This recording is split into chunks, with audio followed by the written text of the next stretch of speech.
د پروګرام په دې برخه کې د ډېر تکړه وتړي شاعر عمر بورا زماني نه هیله کوو چې دریځ ته راشي او خپله وینا دوستانو سره شریکه کړي.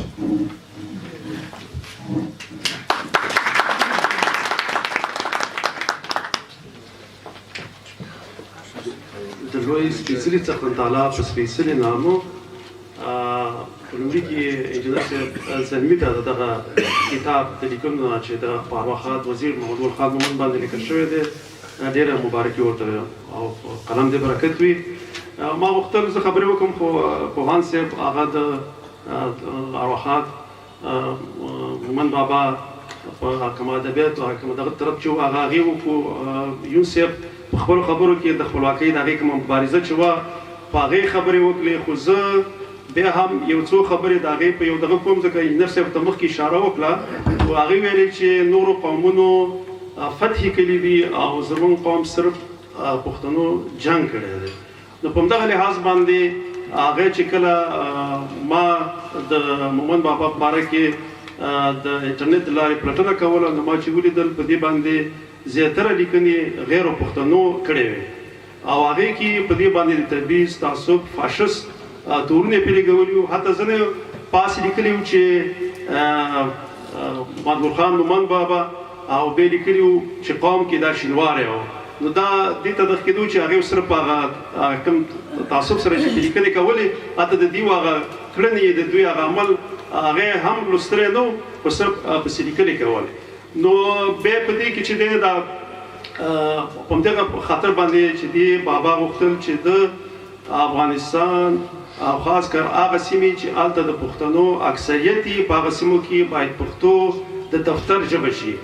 دې د کومې بلې ژبې خلاف نه خبرې کړې وې نه هغه د منځه وړلو نه خبره کولې او هغې دا خبره هم کوله چې دغه نور واړه قومونه دي باید دې ته هم د دغه ژبې حق ورکړی شي ځکه هغه په دې پوهېدو که چیرې په یوه ژبه د دفتر ژبه نه شي هغه د اقتصاد ژبه نه کېږي او چې بیا د اقتصاد ژبه نه هغه د ضرورت ژبه نه ګڼل کېږي او چې کله په د یوې ژبې ضرورت نه وي هغه بیا په هغه ژبه بیا مخکې پرمختګ نه کوي هغې کې خپله هغه د ژبې وګړي چې لکه اوس دا زموږ پښتانه هغه هم بیا پکې زده کړې نه کوي ځکه یو لوی د دې بېلګه دا ده چې که موږ وګورو په پښتونخوا کې تقریبا 80 میلیونه زموږ پښتانه اوسېږي خو هلته چې دی خاص کر شخصي مکتبونو کې هلته پښتو نشته. ولې نشته دی؟ هغه ځکه نشته چې وروسته دغه ژبې ته ضرورت نشته ځکه دا دفتر ژبه نه ده دا د اقتصاد ژبه نه ده دا هلته کارول کېږي نه. نو که چېرته یو پښتون مور او پلار دا هم غواړي چې خپل یو ماشوم د پښتو ښوونځي ته ولېږي او 14 کاله زده کړې وکړي وروسته بیا په هغې کې کار نه وي نو هېڅکله به یو د ماشوم مور او پلار دا فیصله ونه کړي چې خپل زوی داسې یو ښوونځي ته ولېږي چې هلته په پښتو باندې هغه بیا داسې یو ښوونځي ته لېږي چې هلته پښتو هغه د کار ژبه چې وروسته په دفتر کې استعمالېږي هغې ته بیا لېږي چې اقتصاد ورسره تړلی ځکه چې موږ په دې پوهېږو لکه ځکه دا ډېر اروپایي پوهان دا لیکي چې د انسان د ضرورت لپاره کالي ډوډۍ روغتیا او دغه شی نه چې دي دا ورته ډېر اړین دي نو د دغې لپاره کار ضرورت دی او اقتصاد دی او د اقتصاد لپاره په نړۍ کې دا ټول جنګونه چې دي دا هم د اقتصاد لپاره کېږي. نو دې په خاطر باندې زه دې یو دغه که موږ وګورو که محمود غزنوي نه راواخله تر د احمدشاه بابا پورې په منځ کې مغولو مو د هند لوی وچې ژبه چې وه دا فارسي ژبه وه. ولې وه ځکه چې دوی ته ترکانو هم کار کړی و زموږ پښتنو پاچاهانو خاص کر لودینو سوریانو د هم د هغه وخت دفتر ژبه چې وه هغه فارسي وه. نو دې په خاطر باندې دا د اقتصاد ژبه وه او د غزي خپل هغه د ځایي اوسېدونکي چې وو لکه هغې کې دغه هندوان چې وو یا نور قومونه هغه مجبوره وو ځکه دا فارسي به یې دې لپاره زده کوله چې وروسته دې سره کار تړلی و خو مګر وروسته چې کله انګریزان چې کله راغله هغوی فارسي ژبه د دفتر نه ویستله خو دا دې په خاطر چې بیا فارسي ژبه د اوسېدونکو ژبه نه وه نو هغه د فارسي ژبه چې ده دغه د بری صغیر د لوی وچې نه ورکه شوله او د هغې ځای باندې هغه ځای چې دی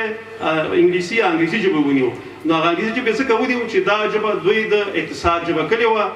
چې کله د اقتصاد ژبه شوله د هغه ځای اوسېدونکو خپله دا ژبه زده کړه دې په خاطر باندې اوس دغه انګریزانو کلتور او ژبه هلته پاتې ده. همداسې که موږ وګورو چې کله روسانو دغه د منځني اسیایي ځینې هېوادونه ولکه ترکمنستان ازبکستان دا ټول هېوادونه چې نیولي وو که چېرته دا اوس ازاد شوی نه وی نو دوی نه د وخت په تېرېدلو سره خپله ژبه هېره شوې ورو ورو دوی روسي زده کوله خپله ژبه پرېښودلې وه فارسي او دغه کومه په ازبکستان کې چې دا ازبکي ژبې وي دا پرېښودلې وې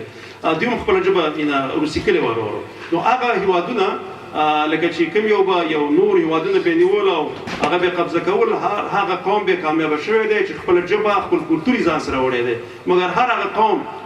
چې هغه کلتور او ژبه ځان سره نه وړي د وخت په تیریدو سره هغه قوم مالته ورک شوی دی او هغه ژبه ورک شوی دی په دې کې خاص کر موږ وګورو د منګول د چنګیز خان کورنۍ چې تر اروپا را رسیدلی و خو دوی خپل ژبې ته خپل کلتور ته کار نه کوو د وخت په زمان او تیریدلو سره هغه ژبه هر څه ورو شو داسې پښتانه واکداران چې کله په هند باندې حکومت خاص کر د لودیانو په وخت تقریبا اووه کاله دی هلته حکومت وکړو خو خپله ژبه هلته رسمي کړې نه وه دفتر ژبه نه وه د اقتصاد ژبه نه وه هغه خپل هغه پښتانه مالته ورک شول او هغه ژبه چې وه هغه څه ونه هغه کوم اثار چې اوس دي هلته په محلونو او په دې شیانو باندې چې لیکل شوي دي هغه اوس هم په دري یا فارسي ژبه دي نو څوک پوهېږم چې دلته کله پښتون واکداري تېره شوې ده کنده تېره شوې ځکه چې دوی خپل کلتور ځان سره نه وړی نو همداسې مومن بابا چې و دې غوښتل چې دغه پښتو ژبه د پاچاهانو نه دا غوښتل چې دا دفتر ژبه کوي دا ډېر په کلکه غوښتل هغې لکه جایدادونه باغونه ماڼۍ دا شي نه غوښتل هغې صرف د خپل ژبې دپاره په هغه سیمه چې هلته د پښتنو سیمې دي په هغې باندې د هغې واکداري واکمني او اقتصادي ژبه یې غوښتل نو ما غوښتل زه نورې ځینې خبرې ما سره وې خو هغه د ټولو ملګرو په خبرو کې تېرې شوې خبرې مې نه اوږدو نو په همدې بیا بس کړو انجینر صاحب ته مې د ګلو یوه ډالۍ مې راوړې دا به ورته ورکړم نو ستاسو ټولو څخه یوه نړۍ مننه